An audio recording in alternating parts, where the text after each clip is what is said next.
Okay, this is another example of the modern synthesis and how we can kind of combine the ideas of Darwin and Mendel together in current day examples that really help us understand in more detail what we've been learning for this class. This is also covered in the book, and what I'm going to talk about really quickly here is the ABO blood group system. And it's a multiple allele system, meaning that there are three alleles in this case, and they're all located on chromosome 9. They're the A, B, and O alleles. The blood types that you and me and everybody in our class, everybody we know have, are dependent on these alleles. So if you are, there are four types, and they're phenotypes because that's what we have. That's what we're the sort of the outward expression of the blood types. There's the A, B, and O, and then there's also the AB. And then there's an AB type because A and B are codominant alleles. Okay, and so that if they're there's not one dominant over the other, so the phenotype then would just be AB. Uh, there within this sort of blood group system, there are different combinations of genotypes that can be that we can have. So if I was type A, I could either be two dominant A's, a homozygous because they're both dominant A's, or heterozygous A and then the recessive O. Okay, I could be, if I was B, it would be the similar. I would be type BB or BL. Remember, a recessive you can't see, so it would still be type B, even though you had O.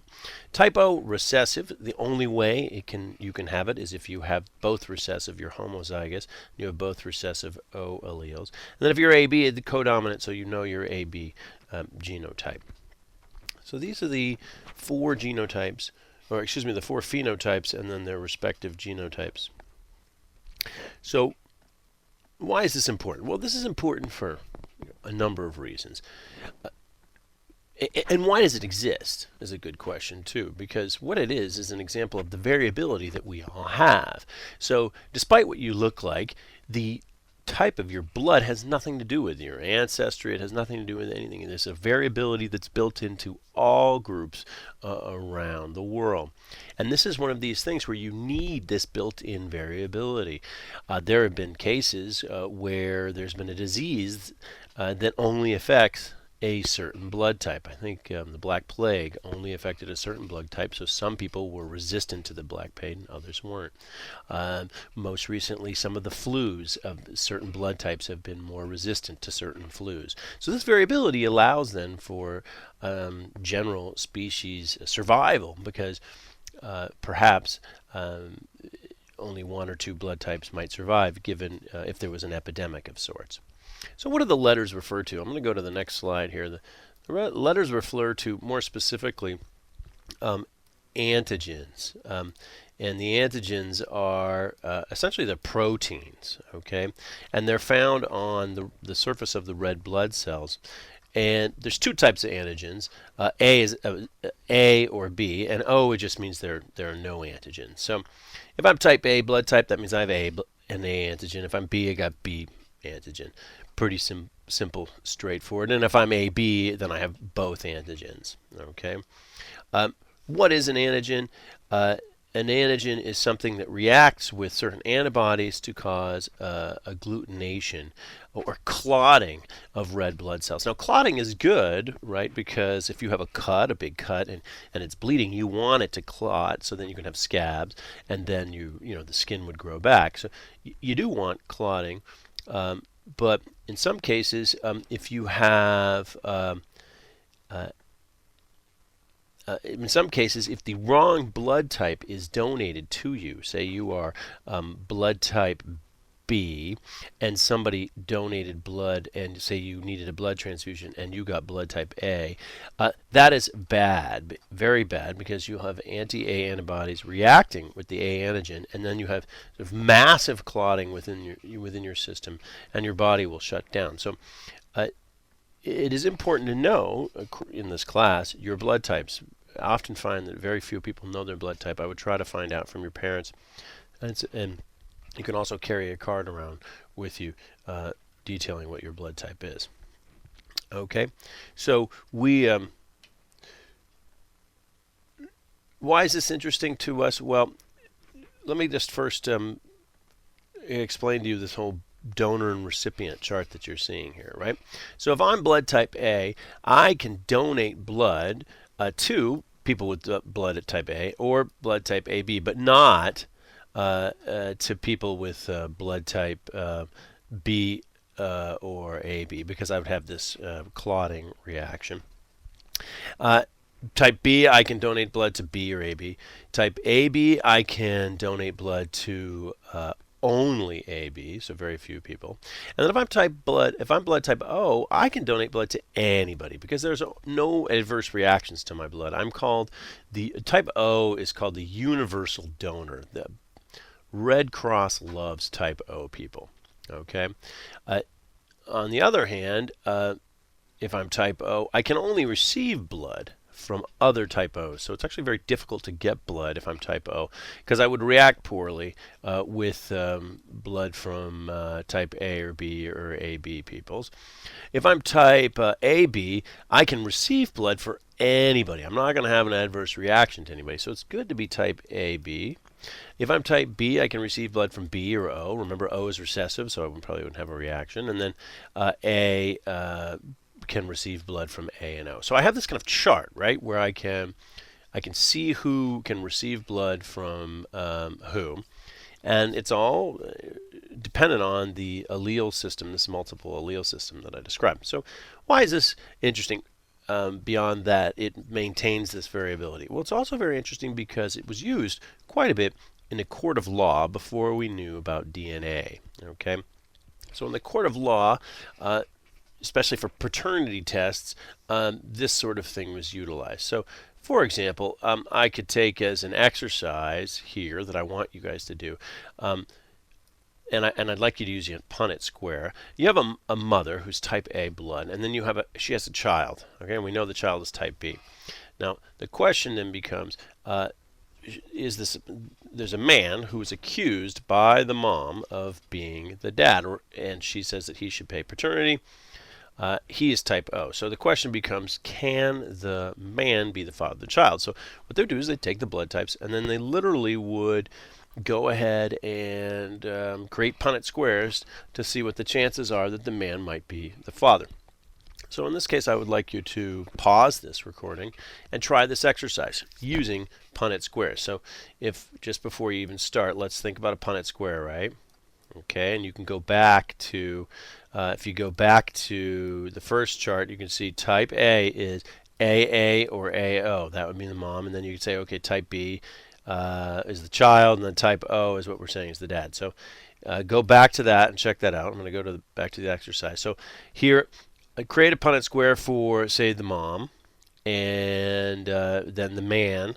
So put the female, say, over here, and then the man over here, okay, on the top, and then see what you come up with. Pause it and come back. Okay, so you've paused it, you've tried to do this exercise, you've come up with an answer whether you think the man is the father of the child or not, or could be. Okay, so let's put the mother here, the mother type A, right? She's type A, here's the A. The man could potentially be the dad, he's going to be OO, right? If I were to fill this out, the entire chart would be AO, AO, AO. Okay? Do I see a B baby here, a child here that's B? The answer is no. No B children. However, you have to remember that the mom could also be type AO, right? And so then you got to do a second Punnett chart. And so this is what I would be interested, or will be interested, to see if you guys remember on the test. So let's get rid of this guy. And if I were to go, okay, here's dad again, right? So if I filled this in, I got AO, AO. Down here would be OO and OO. Correct? So it turns out that there is a chance 2 in 8 blocks here, or a 1 in 4 chance that the kid could be type O. Well, but we're saying that the child is type B. So in this case, there is no way that the man could be the father. Do you get that? Let's be brave and try a different question. What I'm going to do is I'm going to say the man now is type AB. So if the man is type AB, there's my B. If the man is type AB, could the man be the father of the child? Okay. Pause it and see what you come up with. Okay. I'll wait for you.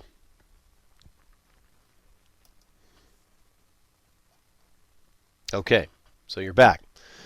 And we are going to do this problem. So I have here the mom is A, right? And here's my Punnett square, awful Punnett square. Come back and try that again. Here's the Punnett square. Okay, and we know the dad is AB according to the new question. So, or not the dad, the man. He's been asked whether he is the dad. So if I were then going to fill this out, all right. Any chance that the dad is the child? What was the child again? The child is B. Is there a B here? Nope. A, type A, or type AB. So the child is not. In this case, the child is not the child. Oh, wait, right? Isn't there something else we have to do? There should be. You should be screaming at me right now, right? You should say, "Hey, Sam, there's a possibility that the mother could be type A. Oh, because O is recessive. So again, the man would be AB. Okay, so in this case, let's fill out the chart again, the Punnett square, excuse me. Type A, type AB, type A with but a heterozygous, and then down here, type BO. What does that suggest? That individual right there would be a type B child. What are the odds of that happening? 1, 2, 3, 4, 1, 2, 3, 4, 8. 1 in 8 shot of the child being the father of the man. So in this case, mom type A, child type B, man type B. Could the man be the father of the child? Yes. 1/8 chance. Using genotypes, there's a 1/8 chance that the father that this man could be the father. So if you're in a court of law, this is something that might have been used back before they had DNA testing. That is the ABO blood group exercise.